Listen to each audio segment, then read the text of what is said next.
শরীয়তপুরে ইজারা নিয়ে দুই পক্ষের দ্বন্দ্বের জেরে নরসিংহপুর ঘাটে অচলাবস্থা বিরাজ করছে, যাতে আটকা পড়েছে শতাধিক যানবাহন।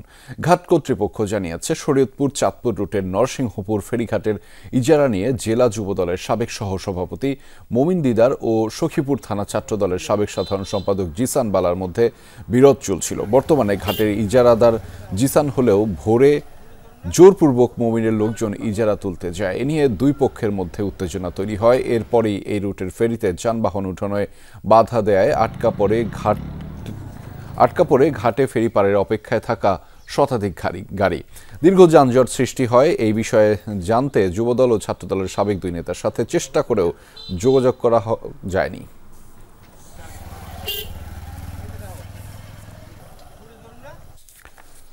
দর্শক, এ বিষয়ে আরো বিস্তারিত জানাতে আমাদের সাথে যুক্ত রয়েছেন সহকর্মী এস.এম. শাকিল। তার মাধ্যমে জানাবো সেখানকার সবশেষ তথ্যগুলো। শাকিল, ঘাটের সার্বিক পরিস্থিতি কেমন দেখছেন সেটি একটু জানাবেন। একই সাথে এ নিয়ে প্রশাসন আসলে কি বলছে? নিশ্চয়ই তাদের সাথে আপনার কথা হয়েছে, তারা মূলত কি বলছে?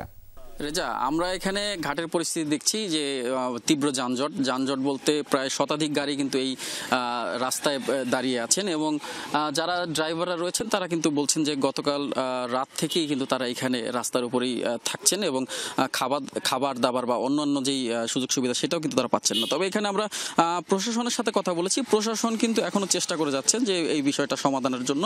এখানে যারা সমস্যায় দ্বন্দ্বে যারা রয়েছেন তারা একজন হচ্ছেন সাবেক ইজারাদার এবং আরেকজন হচ্ছে বর্তমান ইজারাদার। সাবেক যে ইজারাদার তার বিরুদ্ধে যে অভিযোগটা রয়েছে, বর্তমান ইজারাদারকে ইজারা নিতে দিচ্ছেন না, এবং জোরপূর্বক সাবেক যে ইজারাদার তিনি কিন্তু ইজারা তুলছেন। এই কারণে কিন্তু এই দ্বন্দ্বের শুরু হয়। তারপর থেকে কিন্তু গাড়ি চলাচল এখানে বন্ধ থাকে, এমনটা কিন্তু আমরা জানতে পেরেছি। তবে প্রশাসনের লোকজন বলতে পুলিশ এসেছে এবং সেনাবাহিনীও এসেছিল, এমনটাই কিন্তু এখানকার যারা ড্রাইভার রয়েছেন তারা কিন্তু এই বিষয়টি বলছেন যে প্রশাসনের লোকজন আসার পরও তারা কিন্তু যেতে পারছেন না। প্রায় একদিন হয়ে গেল, তারপরেও কিন্তু তারা এই রাস্তার উপরেই রয়ে গেছেন, কিন্তু এখনো পর্যন্ত কোনো সমাধান করতে পারছেন না। তবে এখানকার যে বর্তমান ইজারাদার রয়েছেন তিনি কিন্তু দাবি করেছেন যে তার ইজারার সব কাগজপত্র বৈধ থাকার পরেও কিন্তু যেই সাবেক ইজারাদার যিনি রয়েছেন তিনি কিন্তু জোরপূর্বক ইজারা নিচ্ছেন। এই কারণে কিন্তু এই দ্বন্দ্বটা শুরু হয়।